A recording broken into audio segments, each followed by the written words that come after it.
Hello, hello, hello everyone. Welcome back to my channel at Anushka Biology 360. So I welcome you all on the another lecture of biotechnology principle and processes. Hopefully this one is the last lecture of this chapter है ना, छोटू सा chapter है, मैंने कहा था ना तुमसे।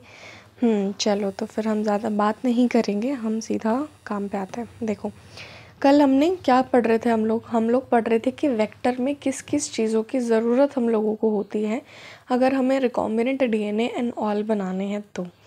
ठीक है, तो हमने ऑरिजिन ऑफ रेप्लिकेशन पढ़ा था, सेलेक्टेबल मार्कर्स पढ़ा था, फिर क्लोनिंग साइट्स पढ़ा था। ठीक है, और फिर अब हम 4th नंबर पे पढ़ेंगे बेटा vectors for cloning genes in plant and animal. ठीक है, ऐसे वेक्टर मतलब क्लोनिंग जीन्स के लिए हमारे पास वेक्टर होना चाहिए, किसमें हमको करवाना है, प्लांट और एनिमल्स के अंदर। तो देखो You may be surprised to know that we have learned the lesson of transferring genes into plant and animal from bacteria and viruses, which have known this for ages, how to deliver genes to transform eukaryotic cell and force them to do what the bacteria or viruses want. देखो हम लोगों को अगर किसी भी animal या फिर plant में अपना फॉरेन डीएनए मल्टीप्लाई करवाना है, ये सीख हम लोगों ने कहाँ से ली थी? ये हमने सीखा किसी बैक्टीरिया और वायरस से। ठीक है, बैक्टीरिया और वायरस से कैसे? क्योंकि उन दोनों को पता है कि किसी भी ऑर्गेनिज्म के अंदर जाके अपना डीएनए किस तरह से मल्टीप्लाई करवाते हैं। इसीलिए तो एड्स के अंदर वायरस जो होता है वो क्या रिवर्स ट्रांसक्रिप्टेज से खुद का डीएनए बना के तुम्हारे डीएनए के साथ इनकॉर्पोरेट करके तुम्हें डिस्ट्रॉय करता है। तो वायरस को पता है किस तरीके से क्लोनिंग करवानी है, और इसी वजह से बैक्टीरिया डिजीज़ करता है क्योंकि उसको भी पता है किस तरीके से क्लोनिंग करवानी है। तो ये चीज़ें हम लोगों ने सीखी हैं बैक्टीरिया और वायरसेस से। ठीक है, क्योंकि उनको पता है किस तरीके से यूकैरियोटिक सेल को मतलब जो अपनी जो जीन्स होती हैं उनको कैसे ट्रांसफॉर्म करना है किसी सेल के अंदर, और किस तरीके से उस सेल को मल्टीप्लाई करवाना है अपने डीएनए के साथ इनकॉर्पोरेट करके। ठीक है, मान लेते हैं फॉर एग्जांपल एग्रोबैक्टीरियम टूमीफैशियंस नाम का एक बैक्टीरिया है, एक पैथोजन है जो कि several dicot plant is able to deliver a piece of DNA known as T DNA to transform normal cell plant cell into the tumour. देखो एग्रोबैक्टीरियम टूमीफैशियंस नाम का एक बैक्टीरिया है, एक पैथोजन है जो कि जनरली डाइकोट प्लांट का पैथोजन है।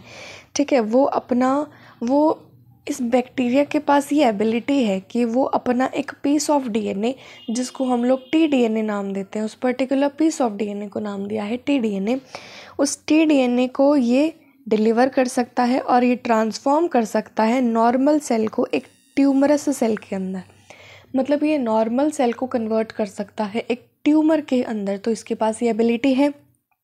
And direct this tumour cell to produce the chemical required by the pathogen, और ये इन ट्यूमर सेल को ये सिखाएगा कि किस तरह से तुमको उस सेल के अंदर जाके वो केमिकल्स बनाने हैं जो उसको पैथोजन होने के लिए चाहिए, मतलब जो उसको जाइकोट प्लांट को डिजीज़ करने के लिए चाहिए रहते हैं।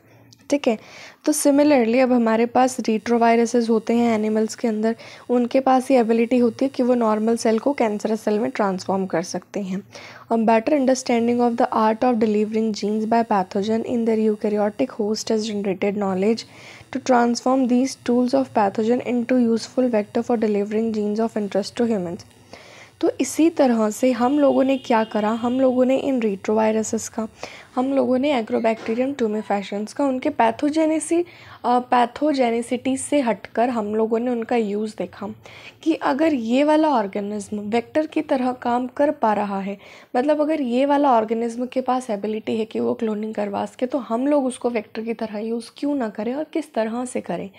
तो हम लोग अब रिट्रोवायरसेस और एग्रोबैक्टीरियम टूमीफैशियंस का भी कुछ जगह पे यूज़ होता है एज अ वेक्टर, मतलब हमारे साइंटिस्ट के फॉरेन डीएनए को डिलीवर करने के लिए। ठीक है, जो ट्यूमर इंड्यूसिंग प्लाज्मिड है, एग्रोबैक्टीरियम टूमीफैशियंस का ट्यूमर इंड्यूसिंग प्लाज्मिड है, अब उसको मॉडिफाई कर दिया गया एक क्लोनिंग वेक्टर के अंदर। अब वो पैथोजेनिक नहीं है प्लांट के लिए। देखो अगर हमने उसके अंदर उसकी पैथोजेनिसिटी को मेंटेन रखा तो वो तो यार डाइकोट प्लांट तो ख़त्म हो जाएगा आगे जाके, है ना, तो हमारे डिज़ायर्ड प्रोडक्ट तो वैसे भी नहीं आने वाले। तो सोचो अगर मेरे को किसी के अंदर ये एज अ वेक्टर की तरह काम करवाना है, किसी ऑर्गेनिज्म को मैं भेज रही हूँ जो खुद बीमारी कर सकता है, तो ऑब्वियस सी बात है मैं उसकी बीमारी वाली जीन को एक तरीके से सप्रेस करूँगी, है ना, उसको पहले ख़त्म करूँगी ताकि वो सिर्फ वेक्टर की तरह ही काम करे, वो खुद डिजीज़ ना फैलाए। तो एग्रोबैक्टीरियम टुमेफिशंस का भी इसी तरीके से उसका जो ट्यूमर इंड्यूसिंग प्लाज्मिड है उसको हमने वेक्टर की तरह मॉडिफाई करा ताकि अब वो बीमारी कॉज ना करके हमारे लिए सिर्फ वेक्टर की तरह काम करे। मतलब वो बाकी का मैकेनिज्म तो सारा सेम करेगा, मतलब प्लांट सेल में जाएगा, वहाँ पर अपना डीएनए मतलब जो फॉरेन डीएनए है उसको देगा, उनको इनकॉर्पोरेट करवाएगा जो प्लांट का डीएनए उसके साथ, और उसको मल्टीप्लाई भी करवाएगा, बट डिजीज़ नहीं करेगा। ठीक है, बस इतना सा फ़र्क अब उसके अंदर आ जाएगा। देखो क्या लिखा है, एग्रोबैक्टीरियम टुमेफिशंस को मॉडिफाइड कर दिया क्लोनिंग वेक्टर में, जो ज़्यादा अब पैथोजेनिक नहीं है प्लांट के लिए, लेकिन अपनी जीन ऑफ इंटरेस्ट को डिलीवर करने के लिए वो अभी भी सक्षम है, that can still deliver genes of our interest. Okay, similarly इसी तरह से जो रेट्रोवायरस है उसको डिसार्म कर दिया गया है, मतलब उसकी जो कैंसरस सेल वाली प्रॉपर्टी है कि भाई नॉर्मल सेल को कैंसरस में बदल देगा, उसको सप्रेस कर दिया गया। तो डिसार्म यही होता है। अब हम उसको अपने डिज़ायरेबल जीन्स को एनिमल सेल्स में डालने के लिए हम उसका इस्तेमाल करते हैं। So once a gene or a DNA fragment has been ligated into a suitable vector, it is transferred into bacterial, plant or animal host where it multiplies. जैसे ही हम किसी जीन या डीएनए के फ्रैगमेंट को सुटेबल वेक्टर के साथ ligate कर देंगे, उसके बाद वो किसी भी बैक्टीरियल सेल के अंदर चला जाएगा और प्लांट एनिमल सेल के अंदर चला जाएगा और उसके अंदर मल्टीप्लाई करवाएगा। अब आता है competent host for transformation with recombinant DNA. अब ये है कि होस्ट को कॉम्पिटेंट बनाना कि भाई वो तुम्हारा वाला डीएनए क्यों ले। ठीक है, तो देखो सिंस डीएनए हम लोगों को पता है डीएनए एक हाइड्रोफिलिक मॉलिक्यूल है, मतलब वाटर लविंग है ना। अब ये बताओ जो सेल मेम्ब्रेन होती है वो कैसी होती है, हाइड्रोफोबिक होती है कि हाइड्रोफिलिक होती है? Just tell me. It can not pass through the cell membrane, cell membrane से पास नहीं हो सकता। क्यों नहीं हो सकता? इसी वजह से नहीं हो सकता, in order to force bacteria to take up the plasmid, क्योंकि बेटा जो सेल होती है ना उसके पास लिपिड्स की कैरेक्टरिस्टिक्स होती हैं। लिपिड एक वाटर सॉल्वेंट मॉलिक्यूल नहीं है, मतलब वाटर सॉल्युबल मॉलिक्यूल नहीं है लिपिड। ठीक है, तो लिपिड एक हाइड्रोफोबिक मॉलिक्यूल है और इसी वजह से जो सेल होती है वो भी हाइड्रोफोबिक होती है ना। मतलब सेल के अंदर से ईजिली पास कौन से मॉलिक्यूल कर सकते हैं? जो लिपिड लविंग होंगे और वाटर हीटिंग होंगे, मतलब hydrophobic molecule can easily pass through the cell membrane. So that's why DNA can not pass through the cell membrane easily because DNA is a hydrophilic molecule. तो अब मेरे को cell के अंदर जैसे कि प्रोटीन्स होते हैं, कैरियर प्रोटीन होते हैं, तो मेरे को ऐसा कुछ ना कुछ करना पड़ेगा कि सेल खुद डीएनए को ले ले। ये कैसे होगा? बैक्टीरिया को, in order to force bacteria to take up the plasmid, the bacterial cell must be first made competent to take up the DNA. मतलब अगर हमें बैक्टीरिया को फोर्स करना है कि भाई तू ले इस डीएनए को ले, हमको पहले उसको कॉम्पिटेंट बनाना पड़ेगा। ठीक है, this is done by treating. अब ये होगा कैसे? अगर हम किसी भी डाइवेलेंट कैटायन की, मान लेते हैं कैल्शियम, जैसे कि कैल्शियम डाइवेलेंट कैटायन की स्पेसिफिक कंसंट्रेशन से उनको ट्रीट कर दें तो क्या हो जाएगा? वो ले लेगा। क्योंकि अगर तुमने देखो पॉजिटिव चार्ज तुमने ज़्यादा दिया, डीएनए कैसा है? नेगेटिवली चार्ज्ड है, तो ऑब्वियसली पॉजिटिव वाला उसको अट्रैक्ट करेगा, है ना। कंसंट्रेशन ग्रेडियंट बनेगा, पॉजिटिव वाला ज़्यादा हो जाएगा तो नेगेटिव वाले को अंदर आना ही पड़ेगा आयोनिक बैलेंस के लिए। ठीक है, अगर हमने किसी डाइवेलेंट कैटायन से उसको ट्रीट कर दिया जैसे कि कैल्शियम, तो उसकी एफिशिएंसी बढ़ गई, जिसके साथ वो डीएनए एंटर कर जाएगा किसके अंदर? बैक्टीरिया के अंदर। कैसे? क्योंकि उसकी सेल वॉल्स में जो पॉर्स है ना उनके थ्रू डीएनए अंदर एंटर कर जाएगा बेटा। Recombinant DNA can then be forced into such cell by incubating. अब ऐसी सेल्स के अंदर अगर हमें रिकॉम्बिनेंट डीएनए बनाना है तो ऐसी सेल्स को हम लोग इंक्यूबेट करते हैं, उन सेल्स को with recombinant DNA on I. सबसे पहले तो जो सेल्स हैं उनके साथ रिकॉम्बिनेंट डीएनए रख के उनको हम बर्फ़ पे रखते हैं। ठीक है, उसके बाद हम उसको 42 डिग्री सेल्सियस हीट शॉक देते हैं। अचानक से पहले आहिस्ता फिर हीट शॉक। हीट शॉक ऐसे मत मान लेना कि 90 डिग्री सेल्सियस तक का होगा, याद रखना हीट शॉक का टेम्परेचर कितना होता है? 42 डिग्री सेल्सियस। ठीक है, तो रिकॉम्बिनेंट डीएनए ऑन आइस, फिर उनको हमने क्या किस पे रख दिया? हीट शॉक दे दिया 42 डिग्री सेल्सियस पे, और फिर उसको दोबारा से हम लोगों ने बर्फ़ पे रख दिया। तो इस तरह से जो बैक्टीरिया होता है वो रिकॉम्बिनेंट डीएनए को ले लेगा। सिर्फ यही अकेला ऐसा मेथड नहीं है होस्ट सेल के अंदर डीएनए को डालने का। एक मेथड होता है जिसको हम माइक्रो इंजेक्शन कहते हैं, जिसके अंदर रिकॉम्बिनेंट डीएनए जो होता है वो डायरेक्टली इंजेक्ट कर दिया जाता है न्यूक्लियस ऑफ एनिमल सेल। याद रखना है माइक्रो इंजेक्शन किसके लिए होता है? एनिमल सेल्स के लिए, जिसके अंदर एनिमल सेल्स के अंदर हम लोग एनिमल सेल के न्यूक्लियस के अंदर डायरेक्टली इंजेक्ट करते हैं रिकॉम्बिनेंट डीएनए को। कौन से पार्ट में? न्यूक्लियस में। ठीक है, ये इस पैरे में से नीट में आया हुआ है PYQs, माइक्रो इंजेक्शन पे भी, बायोलिस्टिक्स पे भी। ठीक है, दूसरा मेथड है जो कि प्लांट के लिए सूटेबल है, सेल को बम्बार्ड कर दिया जाता है हाई वेलोसिटी माइक्रो पार्टिकल से। छोटे छोटे माइक्रो पार्टिकल होते हैं, बहुत तेज़ वेलोसिटी से उनको फेंका जाता है। पार्टिकल किसके होते हैं? गोल्ड और टंगस्टन के पार्टिकल होते हैं। उनके ऊपर कोटिंग किसकी होती है? डीएनए की। जो रिकॉम्बिनेंट डीएनए है ना, उनकी कोटिंग करके गोल्ड और टंगस्टन के माइक्रो पार्टिकल को बहुत तेज़ वेलोसिटी से फेंका जाता है। इस मेथड को हम बायोलिस्टिक या फिर जीन गन नाम देते हैं।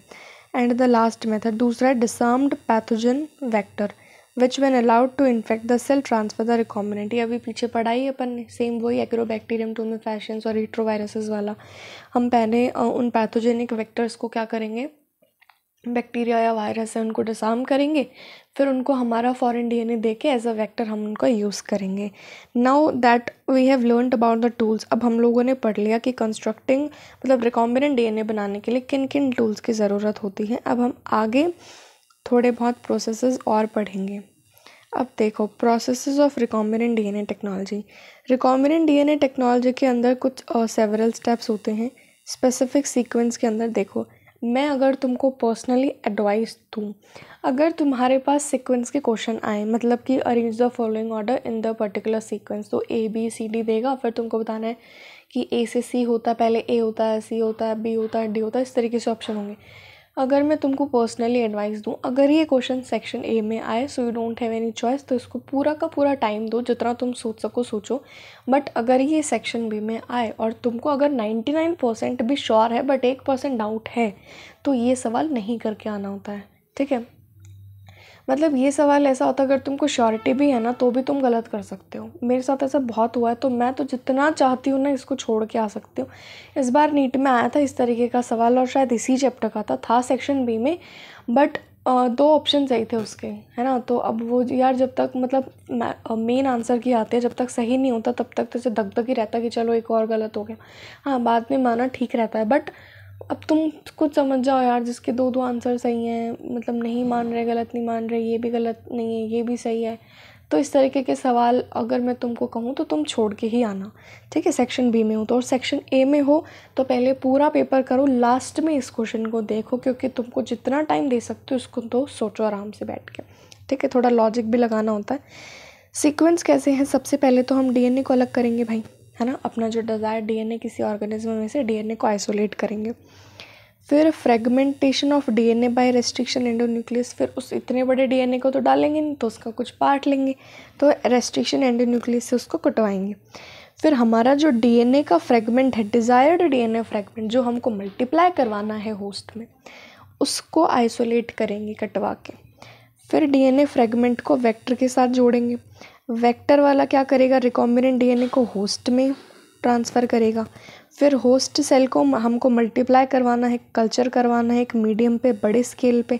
फिर हमको एक्सट्रैक्ट करना है अपना डिज़ायर्ड प्रोडक्ट। समझ गए? सबसे पहले तो डीएनए को आइसोलेट करो, डीएनए को एक अकेले को बाहर निकालो।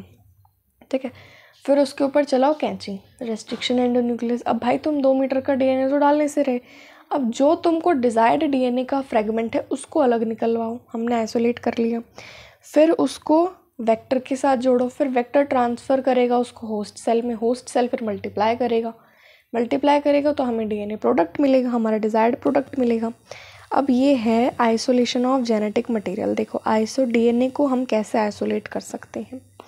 Recall the nucleic acid is the, हम लोगों को पता है कि जेनेटिक मटेरियल जो होता है वो न्यूक्लिक एसिड होता है सभी ऑर्गेनिज्म में विदाउट एक्सेप्शन।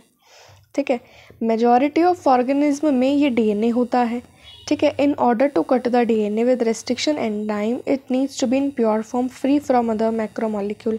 अगर हमको डीएनए को रेस्ट्रिक्शन एंडोन्यूक्लियस से कटवाना है तो उसको फ्री होना पड़ेगा, उसको फ्री होना है, मतलब इम्प्योरिटीज़ नहीं होनी चाहिए उसमें, सिर्फ और सिर्फ डीएनए होना चाहिए, बाकी प्रोटीन आरएनए कुछ भी नहीं होना चाहिए, कुछ भी नहीं, सिर्फ और सिर्फ डीएनए। तभी हम उसको क्या कर सकते हैं, निकाल सकते हैं, वो बाकी मैक्रोमोलिक्यूल से फ्री होना चाहिए। तो since the DNA is enclosed with in the membrane, अब हम लोगों को पता है डीएनए मेम्ब्रेन के अंदर है, we have to break the cell open to release DNA along with some macromolecules such as RNA, protein, polysaccharides and also lipid। अब हम लोगों को सेल को खोलना है। सेल जैसे ही खुलेगी तो तुमको ऐसा तो है नहीं सेल के अंदर दिमाग है, ले भाई तू डीएनए मांगने आया था मैंने डीएनए का डीएनए दे दिया। सेल के पास खुद का दिमाग तो है नहीं, तो सेल जैसे ही खुलेगी अंदर का जितना भी सामान था वो सारा बाहर आएगा, मतलब डीएनए तो आएगा ही आएगा, उसके साथ आरएनए आएगा, प्रोटीन आएंगे, पॉलीसेकेराइड्स आएंगे, लिपिड्स भी आएंगे, सारी चीज़ें आएंगी बाहर। This can be achieved by treating, अब हम उनको प्योर करेंगे, अब हम सिर्फ डीएनए को निकालेंगे। कैसे? अगर मैं तुमको कहूँ, देखो, this can be achieved by treating the bacterial cell और प्लांट और एनिमल सेल। अगर हम उनको पर्टिकुलर एंजाइम्स के साथ ट्रीट कर दें, जैसे कि अगर हम बैक्टीरिया है तो लाइसोजाइम के साथ ट्रीट करो, प्लांट सेल है तो सेलुलोज दे दो, फंगस है तो काइटिनेज दे दो, काइटिनेज काइटिन को ख़त्म कर देगा, सेलुलेज सेलुलोज को ख़त्म कर देगा, और बैक्टीरिया के जो सेल वॉल है उसको डिग्रेड कर देगा lysozyme. You know that genes are located on long molecules of DNA intertwined with proteins such as histone। अब हम लोगों को पता है कि जो डीएनए का मॉलिक्यूल है वो हिस्टोन प्रोटीन के साथ इंटरवाइंड होता है ना, तभी हिस्टोन ऑक्टेमर बताया था ना ये मॉलिक्यूलर बेसिस ऑफ इनहेरिटेंस में। भाई बहुत तमीज़ से पढ़ाया था, अगर भूले हो ना तो मुंह तोड़ दूंगी मैं तुम लोगों का पर्सनली घर आके, समझे। द आरएनए कैन बी, अब हम लोग आरएनए, आप देखो सबसे पहली बात तो ये थी कि सेल कैसे खुलेगी, है ना, सेल का मुंह खोलना है। अगर बैक्टीरिया की सेल है तो लाइसोजाइम दे दो, है ना, प्लांट की सेल है सेलुलोज दे दो, सेलुलेज दे दो, फंगस की है तो काइटिनेज दे दो। अब सेल तो गई खुल, सेल खुल गई तो उसमें से protein, RNA, DNA, polysaccharides, lipid सब चीज़ें आ गई बाहर। अब तुमको हटाना है आरएनए, ठीक है। सबसे पहले अगर तुमको आरएनए देना तो राइबो न्यूक्लियस से ट्रीट करवाओ तो आरएनए खा जाएगा, ठीक है। प्रोटीन है तो उसको प्रोटीएज दे दो तो प्रोटीन भी खा जाएगा। बाकी के मॉलिक्यूल्स अगर हैं तो उनको जो जैसे कि डाइजेशन में मैंने पढ़ाया था, लिपिड्स हैं और लाइपेज डाइजेस्ट करेगा इनको, प्रोटीन्स को प्रोटीजेस डाइजेस्ट करते हैं, तो ये सारी चीज़ें ही यहाँ हैं। जिस मैक्रो मॉलिक्यूल का जो पर्टिकुलर एंजाइम है जो उसको डाइजेस्ट करता है वो यहाँ पर दे दो, वो उसको ख़त्म कर देगा। बचेगा क्या तुम्हारे पास? डीएनए बचेगा सिर्फ, है ना। तो हम लोग इस तरीके से बाकी के मैक्रोमोलिक्यूल को हटा सकते हैं और डीएनए को प्योरीफाई कर सकते हैं। अल्टीमेटली उसको हम एकदम चिल्ड इथेनॉल डाल के, मतलब फ्रीज़र में से निकाली हुई बियर निकालो, चिल्ड इथेनॉल लो, डीएनए के अंदर दो डाल, अब वो क्या हो जाएगा, डीएनए अल्टीमेटली प्रेसिपिटेट हो जाएगा, दिखाऊंगे भी डायग्राम में। और हम क्या मिलेगा हमें, फाइन थ्रेड्स, कुछ धागे टाइप में मिलेगा सस्पेंशन की तरह। देखो यहाँ दिया होगा, ये पहले तो ऐसा था, उसके बाद इस तरीके से नीचे धागा धागा सा हो गया ना। DNA that can be separate out can be removed by spooling. देखो इल्यूशन और स्पूलिंग में बहुत फ़र्क है, मैं बहुत कंफ्यूज होती थी। जेल इलेक्ट्रोफोरेसिस के बाद उसको एग्रॉस जेल में से निकालना है डीएनए के पीस को, that is known as elution. लेकिन अगर हमें डीएनए को प्योरीफाई करवाना है, उस चिल्ड इथेनॉल में डालने के बाद हमको डीएनए प्योरीफाई करवाना है, निकालना है, उस टाइम पे हम इसको स्पूलिंग कहेंगे बेटा। अब आता है कि स्पेसिफिक लोकेशंस पे डीएनए को कट करवाना है, cutting of DNA at specific locations. Restriction enzyme digestions are performed by incubating purified DNA molecule with the restriction enzyme. अगर हम डीएनए को रेस्ट्रिक्शन एंजाइम के साथ रख देंगे तो वो काटापीटी कर देगा। At the optimal condition for the Osho specific enzyme की क्या ऑप्टिमम कंडीशंस है। देखो हर एक एंजाइम एक मैक्सिमम काम करता है किसी पर्टिकुलर टेम्परेचर या पीएच पे। एंजाइम का तो तुमको पता ही है, ज़्यादा टेम्परेचर हुआ तो ख़त्म हो जाएंगे, और अगर कम टेम्परेचर हुआ तो वो टेम्परेरीली स्टोर हो जाएंगे, but they can not work in the low temperature also. But एक मीडियम टेम्परेचर होता है या मीडियम पीएच होती है जिसके ऊपर एंजाइम मैक्सिमम काम करता है, तो हमको उस एंजाइम की ऑप्टिमम कंडीशन देखनी, अगर हम वो दे देंगे तो उस टाइम पे वो काम कर लेगा। Agarose gel electrophoresis is employed to check the progression of a restriction enzyme digestion. ये बात याद रखनी है कि रेस्ट्रिक्शन एंजाइम के डाइजेशन की कितनी प्रोग्रेस हुई, ये बात चेक करने के लिए हम लोग रखेंगे एग्रोस जेल इलेक्ट्रोफोरेसिस को। डीएनए एक नेगेटिवली चार्ज मॉलिक्यूल है तो वो एनोड की तरफ मूव करेगा, ये हम लोगों को पता है। The process is repeated with the vector DNA also, ये प्रोसेस वेक्टर डीएनए के साथ भी रिपीट होगा। द जॉइनिंग ऑफ डीएनए, अब हम लोगों को डीएनए जोड़ना है तो उसमें कुछ सेवरल प्रोसेसेस होते हैं। डीएनए को काटने के बाद उसको हम वेक्टर डीएनए भी काट लिया हमने, अपना फॉरेन डीएनए भी काट लिया सेम रेस्ट्रिक्शन एंजाइम से।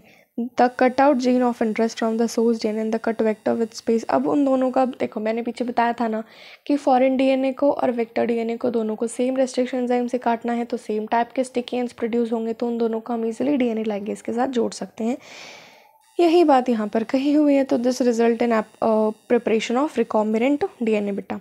अब आता है PCR, amplification of gene of interest. अब हम उसको मल्टीप्लाई करवाएंगे। PCR stands for polymerase chain reaction, ठीक है। पीसीआर के फुल फॉर्म क्या होती है? Polymerase chain reaction.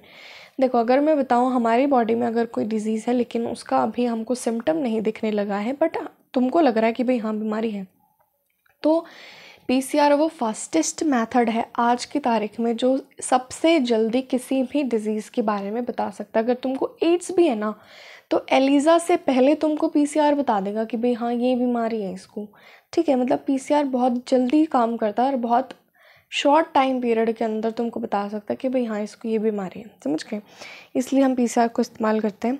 इस रिएक्शन के अंदर हम लोग डीएनए की या फिर जीन की कॉपीज़ बनाते हैं, जो भी हमारा जीन ऑफ इंटरेस्ट है, जीन अपना डिज़ायर्ड डीएनए है, इज़ सिंथेसाइज्ड इन विट्रो, उसको हम इन विट्रो बनाएंगे यूजिंग 2 सेट्स ऑफ प्राइमर। अब हमारे पास प्राइमर, देखो रेप्लिकेशन के टाइम पे मैंने बताया था कि पहला स्टेप प्राइमर लेता है, उसके बाद में डीएनए पॉलीमरेज वाला एंजाइम काम करता है, ठीक है। तो हमारे पास 2 सेट्स ऑफ प्राइमर्स हैं। इन विट्रो हम लोग इस प्रोसेस को करवाते हैं, ठीक है। अब मतलब outside the body, in vitro मतलब आउटसाइड द बॉडी। अब हमारे पास 2 सेट्स ऑफ प्राइमर हैं। Small chemically synthesized oligonucleotide that are complementary to the region of DNA. Small chemically synthesized क्या है? ऑलिगोन्यूक्लियोटाइड्स होते हैं, ठीक है। तो ऑलिगोन्यूक्लियोटाइड जो होता है वो क्या होता है भाई? अब ऑलिगोन्यूक्लियोटाइड मतलब बेसिकली कुछ भी नहीं होता। न्यूक्लियोटाइड तुमको पता ही है क्या होता है। तो ये सिंगल स्ट्रैंडेड सिंथेसाइज्ड आरएनए या फिर डीएनए के फ्रेगमेंट्स होते हैं जो कि इनिशिएशन का प्रोसेस काम करता है, मतलब प्राइमर की तरह काम करते हैं, ठीक है। तो स्मॉल केमिकली सिंथेसाइज्ड ऑलिगोन्यूक्लियोटाइड होते हैं जो कि जो डीएनए के अंदर रीजन्स हैं उनके कॉम्प्लीमेंट्री होंगे, तभी तो बेस पेयरिंग होगी भाई। एंड द एंजाइम, और हमें एंजाइम चाहिए DNA polymerase. The enzyme extend the primer, अब पहला काम तो प्राइमर ही करेगा, उसके बाद धीरे धीरे डीएनए पॉलीमरेज उस प्रोसेस को एक्सटेंड करेगा, बढ़ाएगा। Using the nucleotide provided in the reaction and the genomic DNA as template, जो जीनोम का डीएनए है उसको टेम्पलेट की तरह लेगा, उसको देख के आगे की चीज़ें बनाएगा वो, ठीक है। उसके बाद न्यूक्लियोटाइड, जो एंजाइम है वो प्राइमर को बढ़ाएगा, आगे आगे एक्सटेंड करेगा उस प्रोसेस को, किसको यूज़ करके? अब न्यूक्लियोटाइड ही तो जोड़ेगा ना वो, तो न्यूक्लियोटाइड जो हमको प्रोवाइडेड है ही रिएक्शन के अंदर, और जीनोमिक डीएनए को एज अ टेम्पलेट की तरह काम करेगा, मतलब उसको देख देख के बनाएगा सारी चीज़ें। If the process of replication of DNA is repeated, अगर रेप्लिकेशन ऑफ डीएनए के प्रोसेस को हम बहुत बार बढ़ाते हैं, मतलब बार बार मल्टीप्लाई करवाते हैं, तो जो सेगमेंट है डीएनए का वो एम्पलीफाइड हो जाता है लगभग 1 बिलियन कॉपीज़, मतलब बिलियन टाइम्स। अगर हम रेप्लिकेशन ऑफ डीएनए के प्रोसेस को बहुत बार मैनी टाइम्स उसको रिपीट करते हैं तो बेटा बिलियन टाइम्स तक वो कम से कम मल्टीप्लाई हो जाता है, तो 1 बिलियन कॉपीज़ बन जाती हैं। अगर मैं तुमको बताऊं, तुमको दे दे कि पीसीआर में कितनी कॉपीज़ बनेंगी, अगर जैसे कि हम लोगों ने 5 बार पीसीआर करवाया, ठीक है, तो कितनी कॉपीज़ बनेंगी अगर तुमसे पूछे तो 2:5 इतनी कॉपीज़ बनेंगी। तो 2 × 2 × 2 × 2 × 2 3 4 5, तो ये हो गए 32, 2 2 4 4 2 8 8 2 16 6 2 32, तो 32 कॉपीज़ बनेंगे। अगर तुमको ऐसे आए ना तो सिंपली यही करना होता है तुमको पीसीआर में, ठीक है। Such repeated amplification is achieved by the use of, अब हमको इतनी देर अगर एम्पलीफाई करवाना है तो हमको अब क्या चाहिए? एक थर्मोस्टेबल डीएनए पॉलीमरेज चाहिए। थर्मोस्टेबल मतलब हीट स्टेबल, जिसके ऊपर हीट का कोई असर ना पड़े, वरना तो एंजाइम हीट के अंदर डीनेचर हो जाता है। बट हमको थर्मोस्टेबल चाहिए जिसको अगर अपन हाई टेम्परेचर भी दें तो भी उसका कुछ ना उखाड़ पाए वो। अब हम ऐसा थर्मोस्टेबल, ये पूछा गया है पीछे नीट में, ठीक है, ऐसा थर्मोस्टेबल डीएनए पॉलीमरेज हम कहाँ से निकालेंगे? थर्मस एक्वाटिकस नाम के बैक्टीरिया में, थर्मस एक्वाटिकस नाम के बैक्टीरिया से आइसोलेट करवाया जाता है, which remain active during the high temperature induce denaturation of double stranded DNA, जिसको अगर अपन हाई टेम्परेचर भी दें तो भी वो डीनेचर ना हो के अपना काम एफिशिएंटली करता रहता है। जो एम्पलीफाइड फ्रेगमेंट है if desired can now be use to ligate with the vector for further cloning, और फिर अगर हमारा जो डिज़ायर्ड फ्रेगमेंट है वो एम्पलीफाई हो जाता है तो हम उसको लाइगेट कर देते हैं वेक्टर के साथ आगे की क्लोनिंग करने के लिए। समझ गए? आई थिंक तुमको यहाँ तक क्लियर होगा। तो हम अपने लास्ट पार्ट पे हम पहुंच चुके हैं, दैट इज़, अब देखो, इंसर्शन ऑफ रिकॉम्बिनेंट डीएनए। अब हम रिकॉम्बिनेंट डीएनए को होस्ट सेल के अंदर डाल देंगे। There are several method of introducing the ligated DNA into the recipient cells. हम लोगों ने बहुत सारे मेथड पढ़े हैं कि जिसके अंदर रेसिपिएंट सेल के अंदर हम लोग अपना पर्टिकुलर डीएनए को लाइगेट करवा सकते हैं। Recipient cell after making them competent to receive, जब हम उनको रेसिपिएंट सेल को कॉम्पिटेंट बना देंगे उनको रिसीव करने के लिए, तो वो डीएनए उनके जो सराउंडिंग में प्रेजेंट है उनको ले लेगा। तो if a recombinant DNA bearing gene of for resistant to an antibiotic, अगर किसी रिकॉम्बिनेंट डीएनए के अंदर किसी एंटीबायोटिक रेजिस्टेंट जीन अगर उसके अंदर है, मान लेते हैं एम्पिसिलिन, उसको हम अगर इकोलाई के अंदर ट्रांसफॉर्म करेंगे तो जो होस्ट सेल है नाउ अब वो कैसी सेल हो गई? एम्पिसिलिन रेजिस्टेंट सेल हो गई। अब वो इकोलाई, देखो ये मतलब इन शॉर्ट क्या कह रहा है कि अगर तुमने किसी पर्टिकुलर, मतलब मान लेते हैं किसी इकोलाई में तुमने अपना जीन ऑफ इंटरेस्ट डाला, वो जीन ऑफ इंटरेस्ट क्या था? वो किसी एंटीबायोटिक रेजिस्टेंट था, मतलब एम्पिसिलिन रेजिस्टेंस जीन थी तुम्हारे उस डिजायर्ड जीन का नाम, तुमने वो डाल दिया इकोलाई में। तो अब इकोलाई की जो सेल हो गई वो एम्पिसिलिन रेजिस्टेंट हो गई, मतलब अब उसको एम्पिसिलिन से बिल्कुल फ़र्क नहीं पड़ता है। इफ़ वी स्प्रेड, अगर हम उन ट्रांसफॉर्म्ड सेल को अगार प्लेट कंटेनिंग मीडियम, अगार प्लेट के ऊपर डालेंगे जिसके अंदर सिर्फ एम्पिसिलिन है, तो सिर्फ ट्रांसफरमेंट वाले ही ग्रो करेंगे। ट्रांसफरमेंट मतलब जिसके अंदर फॉरेन डीएनए सक्सेसफुली जा चुका है, तो ट्रांसफरमेंट वाले ग्रो करेंगे। अनट्रांसफॉर्म्ड है, नॉन ट्रांसफॉर्मेंट है, वो मर जाएंगे since due to ampicillin resistant gene. अब हम लोगों को पता है, ये तो पीछे भी पढ़ चुके हैं हम, एम्पिसिलिन रेजिस्टेंस जीन किस तरह से काम कर रही है, हम लोगों को सेलेक्ट करवा रही है कि भाई कौन सा ट्रांसफरमेंट है कौन सा नॉन ट्रांसफरमेंट है। तो इस वजह से इस केस के अंदर ampicillin resistance gene is known as the selectable marker. अब आता है obtaining the foreign gene product. अब हमको फॉरेन जीन प्रोडक्ट को ऑब्टेन करना है। When you insert a piece of alien DNA into a cloning vector and transfer it into the bacterial, plant or animal cell, the alien DNA gets multiplied. अगर तुम कोई alien piece of DNA किसी cloning vector के अंदर डालते हो और उसको किसी बैक्टीरिया, प्लांट या एनिमल सेल में डालते हो, उसके अंदर जो एलियन डीएनए क्या होता है? मल्टीप्लाई करता है। ये तो तुमको पता है। In almost all recombinant technologies the ultimate aim is to produce a desirable protein. सभी के सभी रिकॉम्बिनेंट टेक्नोलॉजीज़ के अंदर जो हमारा अल्टीमेट एम, जो लास्ट एम होता है, वो क्या होता है? एक डिज़ायरेबल प्रोटीन को हासिल करना। Hence there is need for the recombinant DNA to be expressed. अब रिकॉम्बिनेंट डीएनए को एक्सप्रेस ही करना पड़ेगा। अगर वो एक्सप्रेस नहीं कर पाएगा, एक्सप्रेस मतलब डीएनए से आरएनए, फिर आरएनए से प्रोटीन, तभी एक्सप्रेस होगा in the form of protein. तो नीड किसकी है? रिकॉम्बिनेंट डीएनए के एक्सप्रेस होने की। The foreign gene get express under appropriate condition. जो फॉरेन जीन है वो कोई अप्रोप्रिएट कंडीशन में ही एक्सप्रेस होगी। The expression of foreign gene in host cell involve understanding many technical details. इसके लिए हमको कुछ डिटेल्स पढ़नी है, हम लोग पढ़ लेते हैं फटाफट से। आफ्टर हैविंग क्लोन, जैसे ही हमने जीन ऑफ इंटरेस्ट के साथ क्लोन कर दिया और हमारे पास कुछ ऑप्टिमाइज्ड कंडीशन है जिसके अंदर जो टारगेट प्रोटीन है वो एक्सप्रेस कर सकता है, तो हम लोगों को उसको बड़े स्केल पे बनाना है। Can you think of any reason क्यों हमको बड़े स्केल पे ही बनाना है? सोचो।